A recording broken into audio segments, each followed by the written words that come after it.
So what happens? First thing you do is you sit Shiva for 7 days. So what does that mean? You come home from the funeral and you sit on low chairs and you sort of sit in a position that's roughly biblical mourning. You don't shave for a week. You cover up the mirrors. Some people don't shower.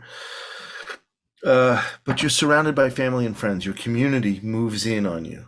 Okay, so there's a constant flow of people coming in to talk to you, to, I don't want to say get your mind off it, but to sort of make sure, to comfort you, to make sure you're not alone.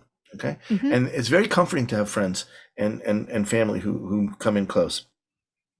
In my community here in Jerusalem, we have a group whenever somebody has suffered a loss.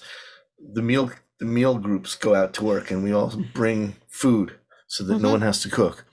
It's all very well organized. You're bringing the salads, you're bringing lasagna, you're bringing this, food, Mm-hmm. everything.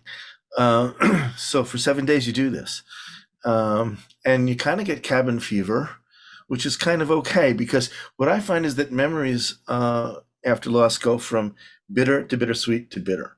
Sorry, bitter to bittersweet to sweet. And that's a good thing. So you start off by saying, gee, I really wish she was with me and I wish she was here and I really miss her. And then you start telling stories and you're around a bunch of people. So you start telling the better stories, right? The stories that make Mm-hmm. people laugh. And so you start smiling when you think of your loved one.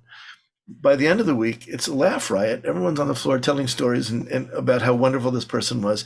And all the memories are good.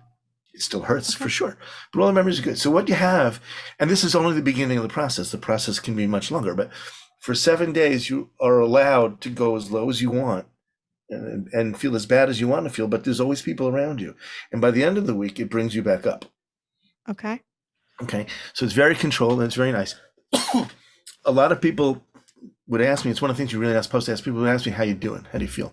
It's one of the things you don't ask, but people ask it. So I'd always say, ask me on the 8th day when you're all home feeling good about having done a good deed for me.